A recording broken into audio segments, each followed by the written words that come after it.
Hello ഉദ്യോഗാർത്ഥികളെ, PSC rate പാത്തിൻ്റെ cooperative ക്ലാസ്സിലേക്ക് നിങ്ങൾക്ക് എല്ലാവർക്കും കൃത്യമായ സ്വാഗതം. നമ്മളിന്ന് നോക്കുന്നത് എക്കണോമിക് സിസ്റ്റങ്ങളെ കുറിച്ചാണ്.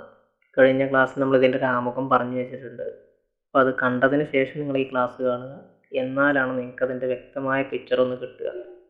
നമ്മൾ ഇന്നത്തെ ക്ലാസ്സിലൂടെ ആദ്യം നോക്കുന്നത് ക്യാപിറ്റലിസം എന്ന് പറയുന്ന എക്കണോമിക് സിസ്റ്റത്തെ കുറിച്ചാണ്. നമ്മൾ എന്താണ് ക്യാപിറ്റലിസം എന്ന് ആദ്യം പറയും, അതിൻ്റെ ക്യാരക്ടറുകൾ പറയും, പിന്നെ നമ്മളെ മെയിൻ സബ്ജക്റ്റുള്ള കോപ്പറേഷനുമായി ഈ ഓരോ എക്കണോമിക് സിസ്റ്റത്തെ താരതമ്യം ചെയ്യും. അപ്പോൾ നമുക്കതിൻ്റെ വ്യക്തമായിട്ടുള്ളൊരു പിക്ചർ കിട്ടും. അതാണ് നമ്മൾ ഉദ്ദേശിച്ചിട്ടുള്ളത് ഓരോന്നും. അപ്പോൾ നമ്മൾ ആദ്യം ക്യാപിറ്റലിസം ചർച്ച ചെയ്യും, അതുപോലെ സോഷ്യലിസം, മിക്സ്ഡ് എക്കോണമി തുടങ്ങിയ കാര്യങ്ങളൊക്കെ നമുക്ക് ചർച്ച ചെയ്യാം. ആദ്യം നോക്കുന്നത് ക്യാപിറ്റലിസമാണ്. ഏറ്റവും പഴക്കം ചെന്നിട്ടുള്ള എക്കണോമിക് സിസ്റ്റമാണ് ക്യാപിറ്റലിസം എന്ന് പറയുന്നത്. Oldest form of economic system എന്നാണ് ഇതിനെ പറയുന്നത്. ഇത് ചോദിച്ച ചോദ്യമാണ്, നിങ്ങൾ മനസ്സിലാക്കണം. ഇത് PSC ചോദിച്ച ചോദ്യം കൂടിയാണ്. Oldest form of economic system ഏതാണ് എന്നുള്ളത്. ഏറ്റവും പഴയ എക്കണോമിക് സിസ്റ്റമാണ് ക്യാപിറ്റലിസം എന്ന് പറയുന്നത്. നമ്മൾ കഴിഞ്ഞ ക്ലാസ്സിൽ പഠിച്ച ഫാക്ടേഴ്സ് ഓഫ് പ്രൊഡക്ഷനുകൾ, ലാൻഡ്, ലേബർ തുടങ്ങിയ കാര്യങ്ങൾ, അതിനൊക്കെ കൺട്രോൾ ചെയ്യുന്നതും നിയന്ത്രിക്കുന്ന പ്രൈവറ്റ് ഇൻഡിവിജ്വൽസ് ആണ്. അങ്ങനെയുള്ളൊരു സിസ്റ്റമാണ് എക്കണോമിക് സിസ്റ്റം എന്ന് പറയുന്നത്. ലാൻഡ്, ലേബർ തുടങ്ങിയ ഫാക്ടേഴ്സ് ഓഫ് പ്രൊഡക്ഷനെ നിയന്ത്രിക്കുന്നതും കൺട്രോൾ ചെയ്യുന്നതും ആരാണ്? പ്രൈവറ്റ് ഇൻഡിവിജ്വൽസ് ആണ്. മാത്രമല്ല ഇതൊരു പ്രൈവറ്റ് ഓണർഷിപ്പിനെ ബേസ് ചെയ്തിട്ടുള്ള ഒരു എക്കണോമിക് സിസ്റ്റമാണ്. പ്രൈവറ്റ് ഓണർഷിപ്പിനെ ബേസ് ചെയ്തിട്ടുള്ള ഒരു എക്കണോമിക് സിസ്റ്റമാണ് പറയുന്നത് ക്യാപിറ്റലിസം എന്ന് പറയുന്നത്. അഥവാ ഇവിടുത്തെ സുപ്രീം ആയിട്ടുള്ള എന്താണ്? പ്രൈവറ്റുകളാണ്, അല്ലെങ്കിൽ പ്രൈവറ്റ് ഇൻഡിവിജ്വൽസ് ആണ്. മാത്രമല്ല ഇവരുടെയൊക്കെ ഒരു ലക്ഷ്യമായിട്ടുള്ളത്, അന്തിമ ലക്ഷ്യമായിട്ടുള്ള മാക്സിമം പ്രോഫിറ്റ് നേടിയെടുക്കുക എന്നുള്ളതാണ്. മാക്സിമൈസേഷൻ ഓഫ് പ്രോഫിറ്റ് എന്ന് പറയുന്നതാണ് ഇവരുടെ അന്ത്യാഭിലാഷം, അല്ലെങ്കിൽ ഏറ്റവും പ്രാധാന്യമുള്ള എയിമായിട്ട് വരുന്നത്. അതുകൊണ്ട് തന്നെ മാക്സിമം ചൂഷണം ചെയ്യാനും അവർ നോക്കും. അവർക്ക് ലാഭം മാത്രം മതി, നമ്മുടെ ക്ഷേമം അവർക്ക് ആവശ്യമില്ല. അപ്പോൾ എന്ത് ചെയ്യും? അവർ മാക്സിമം ചൂഷണം ചെയ്യാനുള്ള, എക്സ്പ്ലോയിറ്റേഷൻ ചെയ്യാനുള്ള സാധ്യതയും ഏറെയുള്ള എക്കണോമിക് സിസ്റ്റമാണ് ക്യാപിറ്റലിസം എന്ന് പറയുന്നത്. ഇവരുടെ ഒരു തത്വമാണ് സർവൈവൽ ഓഫ് ഫിറ്റസ്റ്റ് എന്ന് പറയുന്നത്. ഇത് ഈ പറഞ്ഞ കാര്യങ്ങളൊക്കെ PSC ചോദിച്ചാട്ടോ, പ്രത്യേകം എടുത്ത് പറയുന്നില്ല എന്ന് മാത്രം. സർവൈവൽ ഓഫ് ഫിറ്റസ്റ്റ് എന്ന് പറയുന്നത് ഇവരുടെ ഒരു തത്വമാണ്. അതുപോലെ ഇതിൻ്റെ മറ്റൊരു പ്രത്യേകതയാണ് മണി ക്യാൻ കമാൻഡിങ് പവർ. പണത്തിനാണ് കമാൻഡിങ് പവർ ഉള്ളത്, മനുഷ്യനല്ല. അത് നമ്മൾ കോപ്പറേഷനായിട്ട് വ്യക്തമായിട്ടൊന്ന് താരതമ്യം ചെയ്യുന്ന സമയത്ത് ഒന്നുകൂടി കൂടുതലായിട്ട് പറയുന്നുണ്ട്. മാത്രമല്ല ഇവരുടെ തത്വമാണ് കൺസ്യൂമർ സോവറിറ്റി എന്ന് പറയുന്നത്. കൺസ്യൂമറിന് വേണ്ട പ്രൊഡക്റ്റുകൾ തയ്യാറാക്കി കൊടുക്കുക, വിൽക്കുക, എന്നിട്ട് ലാഭം നേടുക. കൺസ്യൂമറിന് വേണ്ട പ്രൊഡക്റ്റ് നോക്കാനുള്ള കാരണം എന്താണ്? അല്ലാതെ അവർക്ക് ഇഷ്ടമുള്ള പ്രൊഡക്റ്റ് അല്ല, കൺസ്യൂമറിന് ഇഷ്ടമുള്ള പ്രൊഡക്റ്റാണ് അവർ തയ്യാറാക്കുക. എങ്കിലേ കൺസ്യൂമേഴ്സ് വാങ്ങുള്ളൂ, അങ്ങനെ വാങ്ങിയാലേ പ്രോഫിറ്റ് കിട്ടുള്ളൂ. അതുകൊണ്ടാണ് അവർ കൺസ്യൂമറിന് വേണ്ട പ്രൊഡക്റ്റുകൾ വാങ്ങുന്നത്. മനസ്സിലായല്ലോ? അതിനെയാണ് കൺസ്യൂമർ സോവറിറ്റി എന്ന് പറയുന്നത്. അതെവിടെയാണുള്ളത്? ക്യാപിറ്റലിസം എന്ന് പറയുന്ന എക്കണോമിക് സിസ്റ്റത്തിലാണുള്ളത്. മനസ്സിലാക്കി വെക്കുക. ഇവിടെ കോമ്പറ്റീഷൻ കൂടുതലുള്ള ഒരു ഏരിയയാണ് ക്യാപിറ്റലിസം എന്ന് പറയുന്നത്. മറ്റൊരാളൊരു ബിസിനസ് തുടങ്ങി, അത് നല്ല ലാഭം കിട്ടുന്നുണ്ട്. അപ്പോൾ നമ്മളത് കണ്ട് നമുക്കും വേണമെങ്കിൽ ആ ബിസിനസ് തുടങ്ങുക. അതിനൊരു നിയന്ത്രണമൊന്നുമില്ല. അപ്പോൾ എന്ത് ചെയ്യും? കോമ്പറ്റീഷൻ കൂടും. കോമ്പറ്റീഷൻ കൂടുമ്പോൾ അവർ വ്യത്യസ്ത രീതിയിലുള്ള സ്ട്രാറ്റജികൾ ഉപയോഗിക്കും. അപ്പോൾ കോമ്പറ്റീഷൻ കൂടുതലുള്ള ഒരു എക്കണോമിക് സിസ്റ്റമാണ് ക്യാപിറ്റലിസം എന്ന് പറയുന്നത്. മനസ്സിലാക്കി വെക്കുക. അതുപോലെ ക്ലാസ് വാറുകൾ കൂടും, അഥവാ പണക്കാരും അതുപോലെ പണിക്കാരും, രണ്ട് തരത്തിലുള്ള ആളുകളുണ്ടല്ലോ. ക്യാപിറ്റലിസ്റ്റുകളും വർക്കേഴ്സും തമ്മിലുള്ള ക്ലാഷ് കൂടുതലുള്ള ഒരു ഏരിയയാണ് ക്യാപിറ്റലിസം എന്ന് പറയുന്നത്. അതുപോലെ ഫ്രീഡം ടു എൻ്റർപ്രൈസ് എന്ന് പറയുന്ന അവരുടെ മറ്റൊരു പ്രത്യേകതയാണ്. ആർക്കും തുടങ്ങാം, എന്തും തുടങ്ങാൻ പറ്റും. അതിനൊരു നിയന്ത്രണമൊന്നുമില്ല. ഇപ്പോൾ ഒരാൾ തുടങ്ങിയിട്ട് മറ്റാൾക്ക് തുടങ്ങാൻ പറ്റില്ല, അങ്ങനെയൊന്നുമില്ല. ആർക്കും വേണമെങ്കിൽ എപ്പോൾ വേണമെങ്കിലും തുടങ്ങാൻ പറ്റും ഓരോ ബിസിനസ്സുകൾ. അതാണ് ക്യാപിറ്റലിസത്തിൻ്റെ പ്രത്യേകത. അതുകൊണ്ടാണ് കോമ്പറ്റീഷൻ കൂടുന്നത്. മനസ്സിലായല്ലോ? അതുപോലെ ഇവർ ഫോളോ ചെയ്യുന്ന ഒന്നാണ് പ്രൈസ് മെക്കാനിസം എന്ന് പറയുന്നത്. വിലക്കാണ് അവർ എല്ലാം പ്രാധാന്യം കൊടുക്കുന്നത്, വിലയാണ് എല്ലാം തീരുമാനിക്കുന്നത്. ആ ഒരു തത്വമാണ് പ്രൈസ് മെക്കാനിസം എന്ന് പറയുന്നത്. അതുപോലെ ഇവരുടെ മറ്റൊരു പ്രത്യേകതയാണ് മെറ്റീരിയൽ ഗെയിൻ എന്ന് പറയുന്നത്. എങ്ങനെയെങ്കിലും സമ്പാദിക്കണം എന്നുള്ള ഒരൊറ്റ ലക്ഷ്യമാണ് ആർക്കുണ്ടായിരിക്കുക? ക്യാപിറ്റലിസ്റ്റുകൾക്ക് ഉണ്ടായിരിക്കുക, മുതലാളിത്തത്തിലുണ്ടായിരിക്കുക. എങ്ങനെയെങ്കിലും നേടണം, അതല്ല നല്ല രൂപത്തിൽ നേടണം എന്നൊന്നുമില്ല. എങ്ങനെയെങ്കിലും കാശുകൾ ലാഭിക്കുക, എങ്ങനെയെങ്കിലും പ്രോഫിറ്റ് ഉണ്ടാക്കുക, എങ്ങനെയെങ്കിലും പ്രൊഡക്റ്റ് വെക്കുക. ഇതാണ് ക്യാപിറ്റലിസത്തിൻ്റെ പ്രത്യേകതയായിട്ട് വരുന്നത്. ഇനി നമ്മൾ നോക്കുന്നത് ക്യാപിറ്റലിസവും കോപ്പറേഷനും തമ്മിലുള്ളൊരു ബന്ധമാണ്. അതുകൂടി പഠിച്ചാൽ നമുക്ക് ക്യാപിറ്റലിസം എന്താണെന്നുള്ള വ്യക്തമായിട്ട് മനസ്സിലാക്കാൻ പറ്റും. ക്യാപിറ്റലിസത്തിൽ പ്രോഫിറ്റിനാണ് മോട്ടീവ്, എന്നാൽ കോപ്പറേഷനിലോ വെൽഫെയറിനാണ് മോട്ടീവ്. ജനങ്ങളുടെ വെൽഫെയറാണ് അവിടുത്തെ മെയിനായിട്ട് മോട്ടീവ് എന്ന് പറയുന്നത്. അതുപോലെ ക്യാപിറ്റലിസത്തിൽ money has command over the man. പണമാണ് മനുഷ്യൻ്റെ പുറമെ നിയന്ത്രിക്കുന്ന ഒന്ന് എന്ന് പറയുന്നത്. എന്നാൽ കോർപ്പറേഷനിൽ man has command over the money. മനുഷ്യനാണ് പണത്തിൻ്റെ മുകളിൽ തീരുമാനവും കമാൻഡൊക്കെ ഉള്ളത്. ക്യാപിറ്റലിസ്റ്റിലോ പണത്തിനാണ് മനുഷ്യൻ്റെ പുറത്ത് കമാൻഡ് ഉള്ളത്.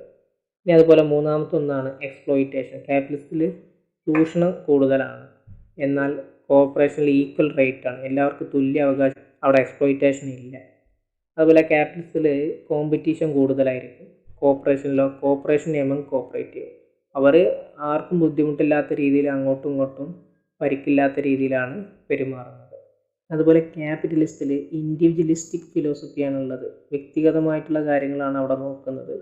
എന്നാൽ കോർപ്പറേഷനിൽ മ്യൂച്വൽ ഹെൽപ്പാണ്, പരസ്പരമുള്ള സഹായവും സഹകരണമാണ് കോർപ്പറേഷനിൽ മെയിനായിട്ടുള്ളത്. ക്യാപിറ്റലിസ്റ്റിൽ മെറ്റീരിയൽ ഗെയിൻ എന്ന് പറയും, എങ്ങനെയെങ്കിലും പണം സമ്പാദിക്കുക എന്നുള്ളതാണ് ക്യാപിറ്റലിസ്റ്റിൻ്റെ തത്വം. എന്നാൽ കോർപ്പറേഷനിൽ കമ്പൈൻ എത്തിക്സ് വിത്ത് മെറ്റീരിയൽ ഗെയിൻ എന്നുള്ളതാണ്, എങ്ങനെയെങ്കിലും പണം സമ്പാദിക്കുക എന്നുള്ളതല്ല, എത്തിക്സോട് കൂടിയിട്ട് പണം സമ്പാദിക്കുക എന്നുള്ളതാണ് കോർപ്പറേഷനിൽ വരുന്നത്. ഇനി അടുത്തായി നമ്മൾ നോക്കുന്നത് സോഷ്യലിസമാണ്. എന്താണ് സോഷ്യലിസം, എന്താണ് അതിൻ്റെ ഫീച്ചേഴ്സ്, അതും കോർപ്പറേഷനും തമ്മിലുള്ള ബന്ധം എന്താണ്, ഇത് തന്നെയാണ് നമ്മൾ ഇവിടെയും നോക്കുന്നത്. സോഷ്യലിസം എന്ന് പറയുന്നത് it is economic system in which all the means of production are own the controlled by state or government or corporate. നേരത്തെ നമ്മൾ ഫാക്ടേഴ്സ് ഓഫ് പ്രൊഡക്ഷന് ക്യാപിറ്റലിസ്റ്റിൽ കൺട്രോൾ ചെയ്യുന്നതും നിയന്ത്രിക്കുന്നതും ഇൻഡിവിജ്വൽസ് ആണ് അല്ലെങ്കിൽ പ്രൈവറ്റ് ആണ് നമ്മൾ പഠിച്ചിട്ടുണ്ടായി. ഇവിടെ സോഷ്യലിസ്റ്റിൽ അത് സ്റ്റേറ്റ് ആണ് കൺട്രോൾ ചെയ്യുന്നതും നിയന്ത്രിക്കുന്നതും. ഫാക്ടേഴ്സ് ഓഫ് പ്രൊഡക്ഷൻ എല്ലാം കൺട്രോൾ ചെയ്യുന്നതും നിയന്ത്രിക്കുന്നതും സ്റ്റേറ്റ് ആണ്. കോർപ്പറേഷന് ക്യാപിറ്റലിസ്റ്റേക്കാൾ കൂടുതൽ ബന്ധമുള്ളതും നമ്മുടെ സോഷ്യലിസ്റ്റോടാണ് കേട്ടോ. ഈ സോഷ്യലിസം ഫോളോ ചെയ്യുന്ന ഒരു മെത്തേഡാണ് ലേബർ ഇൻറ്റൻസീവ് മെത്തേഡ് എന്ന് പറയുന്നത്. അഥവാ മെഷീനേക്കാൾ കൂടുതൽ ലേബറിനാണ് ഇവിടെ മുൻഗണന കൊടുക്കുന്നത്. ആ ഒരു മെത്തേഡാണ് ഇവിടെ ഫോളോ ചെയ്യുന്നത്. കഴിഞ്ഞ ക്ലാസ്സിൽ നമ്മൾ റോബർട്ട് ഓവൻ്റെ ഒട്ടോപ്യൻ സോഷ്യലിസവും വില്യം കിങ്ങിൻ്റെ ക്രിസ്ത്യൻ സോഷ്യലിസവും പഠിച്ചിരുന്നു. ഒന്ന് ഓർത്തു വെക്കുക, കാണാത്തവരുണ്ടെങ്കിൽ അതൊന്ന് കാണുക. ഇനി എന്താണ് സോഷ്യലിസത്തിൻ്റെ ഫീച്ചേഴ്സ് എന്നുള്ളത് നമുക്കൊന്ന് പരിശോധിക്കാം. ക്ലാസ്ലെസ് സൊസൈറ്റി എന്ന് പറയും. നേരത്തെ നമ്മൾ ക്യാപിറ്റലിസ്റ്റിൻ്റെ കാര്യത്തിൽ ക്ലാസ് വാർ നടക്കുന്നുണ്ട് എന്ന് പറഞ്ഞിരുന്നു. അഥവാ വർക്കേഴ്സും ക്യാപിറ്റലിസ്റ്റുകളും തമ്മിലുള്ള ബന്ധം ചിലപ്പോൾ മോശമായിരിക്കാം, അവർ തമ്മിൽ വാർ നടന്നിരിക്കാം എന്ന് പഠിച്ചിട്ടുണ്ടായിരുന്നു. എന്നാൽ ഇവിടെ ക്ലാസ്ലെസ് സൊസൈറ്റി എന്നുള്ളതാണ്, ക്ലാസ്സുകളില്ല, അഥവാ മുതലാളിമാർ തൊഴിലാളിമാർ എന്നുള്ള ബന്ധം ഇവിടെ ഇല്ല. മറ്റൊന്നാണ് വെൽഫെയർ ഓഫ് ദ പീപ്പിൾ. നേരത്തെ നമ്മൾ അങ്ങനെ ഒരു സംഗതി പഠിച്ചിട്ടില്ലായിരുന്നു. അപ്പോൾ മാക്സിമം പ്രോഫിറ്റ് എടുക്കുക, അതെങ്ങനെയെങ്കിലും സമ്പാദിക്കുക, അതിന് എക്സ്പ്ലോയിറ്റേഷൻ ആണെങ്കിൽ എക്സ്പ്ലോയിറ്റേഷൻ, അതാണ് ക്യാപിറ്റലിസ്റ്റിൻ്റെ രീതി എന്ന് പറയുന്നത്. എന്നാൽ സോഷ്യലിസ്റ്റിൽ വെൽഫെയർ ഓഫ് ദ പീപ്പിളിൻ്റെ വെൽഫെയർ വളരെ പ്രാധാന്യമുള്ള ഒന്നാണ്. മറ്റൊന്നാണ് കളക്റ്റീവ് ഓണർഷിപ്പ് എന്ന് പറയുന്നത്, അല്ലെങ്കിൽ സ്റ്റേറ്റ് ഓണർഷിപ്പ്. സോഷ്യലിസ്റ്റിൽ കളക്റ്റീവ് ഓണർഷിപ്പ് അല്ലെങ്കിൽ സ്റ്റേറ്റ് ഓണർഷിപ്പ് ആണുള്ളത്. ഒരു വ്യക്തികളിൽ അധിഷ്ഠിതമായിട്ടല്ല അവരുടെ ഓണർഷിപ്പ് ഉള്ളത്, മറിച്ച് അതൊരു കൂട്ടമായിട്ടുള്ള ഓണർഷിപ്പാണ്, സ്റ്റേറ്റിൻ്റെ ഓണർഷിപ്പാണ് ഇവിടെയുള്ളത്. മറ്റൊന്നാണ് റിഡക്ഷൻ ഓഫ് ഇൻഇക്വാലിറ്റി. ഇക്വാലിറ്റികൾ ഉണ്ടായിരിക്കും, അഥവാ ഇൻഇക്വാലിറ്റിയുടെ അളവ് വളരെയധികം കുറവായിരിക്കും, തുല്യത ഇല്ലാത്ത അവസ്ഥ വളരെ കുറവായിരിക്കും. നേരത്തെ നമ്മൾ ക്യാപിറ്റലിസ്റ്റിൽ അവർ പ്രൊഡക്ഷൻ ഉണ്ടാക്കുന്നത് ജനങ്ങൾക്ക് ആവശ്യമുള്ള കാര്യങ്ങൾ നോക്കിയിട്ടാണെന്ന് പറഞ്ഞിട്ടുണ്ടായിരുന്നു. കാരണം ഏറ്റവും കൂടുതൽ വിറ്റ് പോകണം, അങ്ങനെ പ്രോഫിറ്റ് കിട്ടണം, ഇതാണല്ലോ അവിടെ നടക്കുന്നത്. ഇവിടെ നോക്കുന്നത് ലാഭത്തിനപ്പുറം വെൽഫെയർ ആണ് നമ്മൾ പഠിച്ചു. അപ്പോൾ നിർബന്ധമായിട്ടും സ്റ്റേറ്റ് ഫോളോ ചെയ്യേണ്ട ഒന്നാണ് എക്കണോമിക് പ്ലാനിങ് എന്ന് പറയുന്നത്. ജനങ്ങൾക്ക് ആവശ്യമുള്ള പ്രൊഡക്റ്റുകൾ ഏതാണെന്നും അവ എങ്ങനെ ലാഭകരമായിട്ട് പ്രൊഡ്യൂസ് ചെയ്യാന്നുള്ളതൊക്കെയാണ് ഈ എക്കണോമിക് പ്ലാനിങ് കൊണ്ട് ഉദ്ദേശിക്കുന്നത്. അങ്ങനെയാണ് ഇവർ പ്രൊഡക്ഷൻ നടത്തുന്നത്. മറ്റൊന്നാണ് ഈക്വൽ ഓപ്പർച്യൂണിറ്റി. തുല്യമായുള്ള ഓപ്പർച്യൂണിറ്റി ആയിരിക്കും എല്ലാവർക്കും കൊടുക്കുക, അതല്ലാതെ മുതലാളിമാർക്ക് മറ്റൊന്ന് തൊഴിലാളിമാർക്ക് മറ്റൊന്ന് അല്ലെങ്കിൽ അതുപോലുള്ള ക്ലാസ് തരംതിരിവൊന്നും ഇവിടെ ഉണ്ടായിരിക്കില്ല.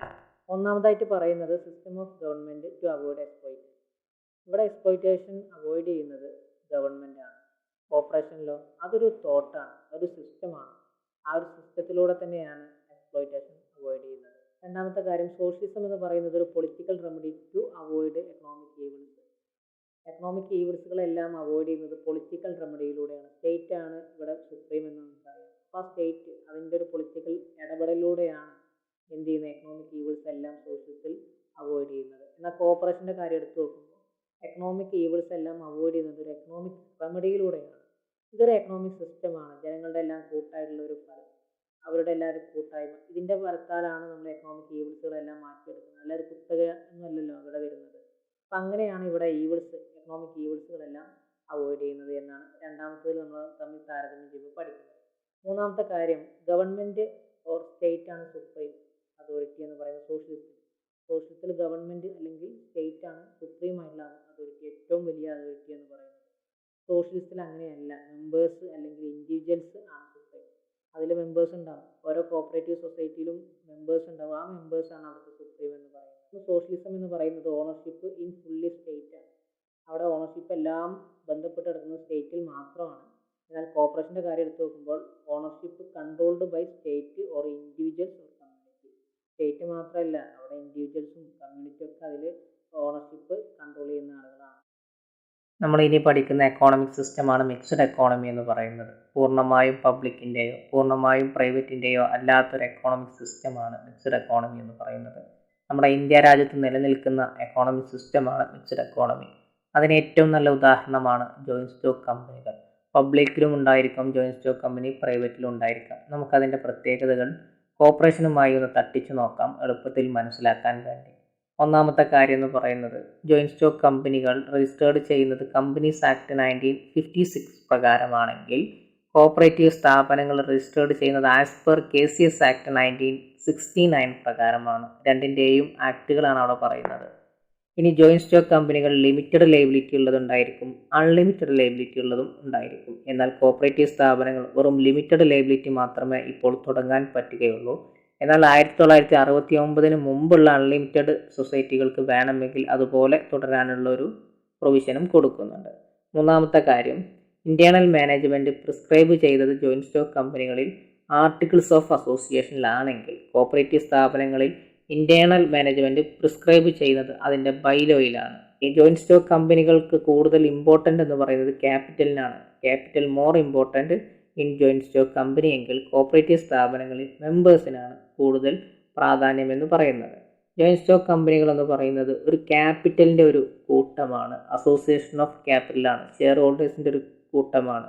എന്നാൽ കോപ്പറേറ്റീവ് സ്ഥാപനങ്ങൾ എന്ന് പറയുന്നത് അസോസിയേഷൻ ഓഫ് പീപ്പിളാണ്. ഇതാണ് അവ തമ്മിലുള്ള പ്രധാനപ്പെട്ട വ്യത്യാസം എന്ന് പറയുന്നത്. അതുപോലെ തന്നെ ജോയിൻറ്റ് സ്റ്റോക്ക് കമ്പനികളുടെ ഷെയർ ലിസ്റ്റ് എന്ന് പറയുന്നത് ഓപ്പൺ ആയ ഒരു സംഗതിയല്ല.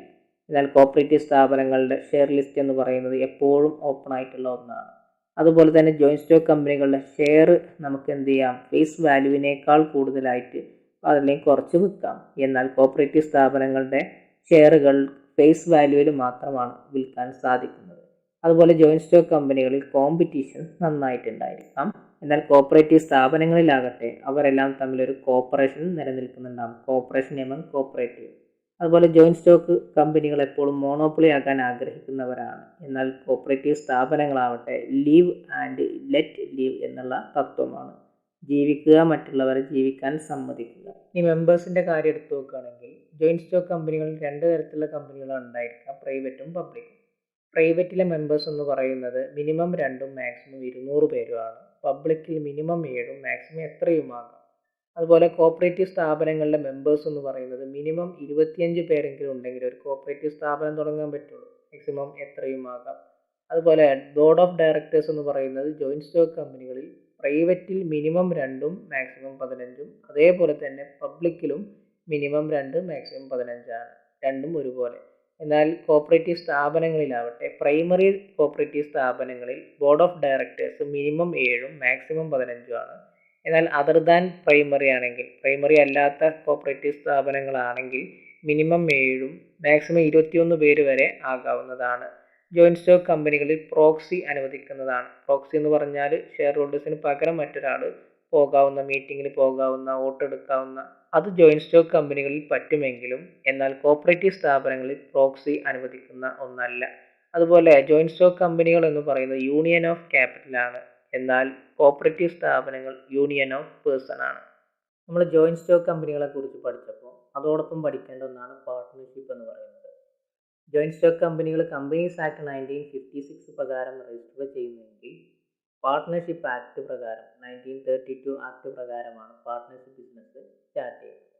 പിന്നെ അതിൻ്റെയൊക്കെ ഡെഫിനിഷൻ എല്ലാവർക്കും അറിയാവുന്ന ഒരു കാര്യമാണ്, നമ്മൾ പ്ലസ് ടുവിലും ഡിഗ്രിയിലൊക്കെ പഠിച്ചതാണ്. Partnership is a relation between persons who are agreed to share profit of a lawful business carried by all or anyone acting for all. അതൊരു പാർട്ട്ണർഷിപ്പ് ബിസിനസ് എന്ന് പറയുന്നത് കുറച്ച് വ്യക്തികൾ തമ്മിൽ പ്രോഫിറ്റിൻ്റെ ഷെയർ എങ്ങനെയാണ് വീതിക്കാം എന്നൊക്കെ പറഞ്ഞൊരു എഗ്രിമെൻ്റ് ഉണ്ട്. അതും നല്ലൊരു ബിസിനസ്സിന്, കഞ്ചാവ് പോലെ അനുവദിക്കാത്ത ലോഫുള്ളായിട്ടുള്ളൊരു ബിസിനസ് ആയിരിക്കണം, അതല്ല നിയമവിരുദ്ധമായ ബിസിനസ് ആയിരിക്കണം. അങ്ങനത്തെ ഒരു ബിസിനസ്സിന് വേണ്ടി അവരെല്ലാം ഒരുമിച്ച് അധ്വാനിക്കുന്ന ഒന്നാണ് പാർട്ട്ണർഷിപ്പ് എന്ന് പറയുന്നത്. അപ്പോൾ ആ പാർട്ട്ണർഷിപ്പ് ബിസിനസ് എന്ന് പറയുന്നത് നിലവിൽ ഇതുവരെ നമുക്കറിയാം, ഒരു 2-3 പേര് ഒരു കച്ചവടം തുടങ്ങി, അല്ലെങ്കിൽ ഒരു ജ്വല്ലറി ഇട്ടു. അതിൻ്റെ നഷ്ടം വന്നാലും ലാഭം വന്നാലും എത്രത്തോളമാണെങ്കിലും അവരെല്ലാം അതിന് പ്രാപ്തരായിരിക്കും, അതിന് വിധേയരായിരിക്കും. എന്നാൽ ഇതിനൊരു റിന്യൂ വന്നിട്ടുണ്ട് ഈ ആക്ടിന് 2008. Indian limited liability partnership act എന്ന് പറഞ്ഞ് 2008 ഒന്ന് വന്നിട്ടുണ്ട്. അത് നിലവിൽ വരുന്നത് 2009. അത് പ്രകാരം ഇന്ന് പാർട്ട്ണർഷിപ്പ് ബിസിനസ്സും ലിമിറ്റഡ് ആയിട്ട് നിലനിൽക്കുന്നുണ്ട്. നമുക്ക് പാർട്ട്ണർഷിപ്പ് ബിസിനസ്സും കോർപ്പറേഷനും തമ്മിലുള്ള ഒരു ബന്ധമൊന്ന് പരിശോധിക്കാം. പാർട്ട്ണർഷിപ്പ് എന്ന് പറയുന്നത് നോ സെപ്പറേറ്റ് ലീഗൽ എൻറ്റിറ്റി. ഇതിനൊരു നിയമസാധുതയില്ല. ഒരു വ്യക്തി, ഇപ്പോൾ നമുക്കറിയാം, നമുക്ക് ഒരാൾക്കെതിരെ കേസ് കൊടുക്കാം, അതല്ലെങ്കിൽ ആ വ്യക്തിക്ക് നമുക്കെതിരെ കേസ് കൊടുക്കാം. ഇപ്പോൾ കമ്പനികൾക്ക് വേണമെങ്കിൽ കേസ് കൊടുക്കാം, അതൊരു വ്യക്തിയുടെ സ്ഥാനത്ത് നിൽക്കുന്നതാണ്.